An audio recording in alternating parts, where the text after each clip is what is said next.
எல்லா தமிழ் மக்களுக்கும் என்னுடைய வணக்கம். கேரளா ஸ்டைலில் பூசணிக்காய் புளிங்கரி எப்படி செய்யலாம் தான் இன்றைக்கி நம்ம பார்க்க போகிறது. மஞ்சள் பூசணி, செப்பாங்கிழங்கு, புளி, தேங்காய் பால் எல்லாம் சேர்த்து செய்கிற ரொம்ப டேஸ்டியாக இருக்கிற ஒரு கறியாக இருக்குது. அதுக்காக 1/2 கிலோ அளவுக்கு பம்கின் மஞ்சள் பூசணி எடுத்திருக்கு, ஒரு செப்பாங்கிழங்கு எடுத்திருக்கு. இதுக்கு இங்கே சேம்பு அப்படின்னு சொல்லுவோம்.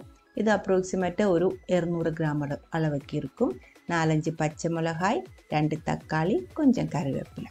முதல்ல இதெல்லாம் நம்ம குக்கருக்குள்ளே போட்டு வேக வைக்கணும். பூசணிக்காய் கொஞ்சம் பெரிய பீஸாக தோலோடையே கட் பண்ணி எடுத்துருக்கு. தோல் உங்களுக்கு பிடிக்கல அப்படின்னா தோல் இல்லாமையும் கட் பண்ணி எடுத்துக்கலாம். செப்பாங்கிழங்கு, பச்சை மிளகாய், தக்காளி, கருவேப்பிலை எல்லாமே சேர்த்துருக்கு. 1/2 டீஸ்பூன் அளவுக்கு மஞ்சள்தூள், 1 டீஸ்பூன் அளவுக்கு சில்லி பவுடர், 3/4 டீஸ்பூன் அளவுக்கு உப்பு, வேகிறதுக்கான தண்ணி 1.5 கப்பிலிருந்து 2 கப் வரைக்கும் ஊற்றிடலாம். இது வேக வைக்கணும். அதுக்கு முன்னாடி நம்ம புளி ஊற வைக்க வேண்டியது இருக்குது. ஒரு பெரிய எலும்பிச்சம்பழம் சைஸ் அளவுக்கு புளி எடுத்துக்கோங்க. உங்களுக்கு புளியோட டேஸ்ட் எந்த அளவுக்கு பிடிக்குமோ அதுக்கு தகுந்த மாதிரி எடுத்துக்கலாம். 1/2 கப் அளவு தண்ணி ஊற்றி கரைய வச்சுக்கோங்க. அதுக்கப்புறம் நம்ம குக்கருக்குள்ளே காய்கறி வேக வச்சு எடுத்துக்கலாம். நல்லா வேகணும். நான் இப்போ 2 விசில் வர்ற வரைக்கும் வேக விட்டுருக்கு. உங்களுக்கு அந்த அளவுக்கு வேக வேண்டாம் அப்படின்னா ஒரு விசிலுக்கு அப்புறம் ஆஃப் பண்ணி எடுத்துக்கலாம். அதுக்குள்ளே இருக்கிற ஆவி ஃபுல்லாக போனதுக்கப்புறம் பாருங்கள், இது நல்லா வெந்திருக்கு. சும்மா இதே மாதிரி கலக்கி விடும்போதே லைட்டாக மேஷ் ஆகிடும். இது இங்கே இருக்கட்டும். அடுத்தது ஒரு கடாய்க்குள்ளே 1 டேபிள் ஸ்பூன் அளவுக்கு ஆயில் ஊற்றிக்கோங்க. ஆயில் சூடானதுக்கப்புறம் 1 டீஸ்பூன் அளவுக்கு கடுகு வெடிச்சதுக்கப்புறம் 1/2 டீஸ்பூன் அளவுக்கு வெந்தயம் நல்லா ஃப்ரை ஆகணும், கருகி போகக்கூடாது. அதுக்கப்புறம் ஒரு பெரிய வெங்காயம் இதே மாதிரி நறுக்கி சேர்த்துக்கோங்க. வதக்கிடலாம். ப்ரௌன் ஆக வேண்டியதில்லை. அதுக்குள்ளே இருக்கிற தண்ணி ஃபுல்லாக வற்றி இதே மாதிரி சாஃப்டான போதும்.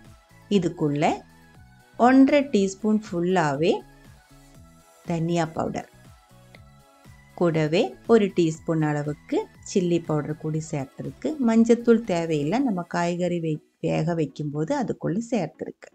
இதோட பச்சை மணம் போகிற வரைக்கும் வதக்கிக்கோங்க. அதுக்கப்புறம் வேக வச்ச காய்கறி ஊற்றிடலாம்.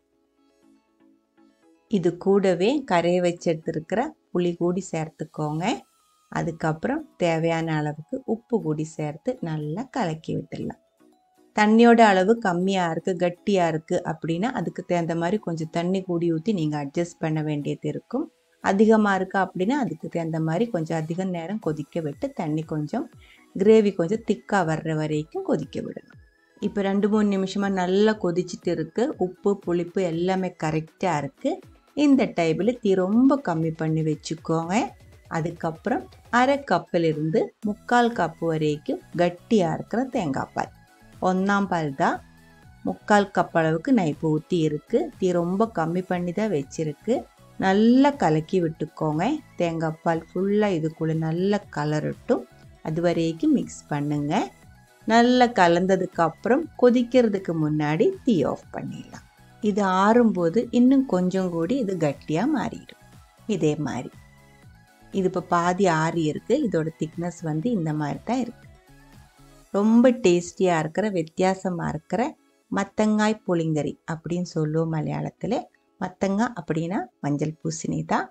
நம்ம மஞ்சள் பூசணி, தேங்காய் பால், புளி எல்லாம் ஊற்றி ரெடி பண்ணி எடுத்துருக்கு.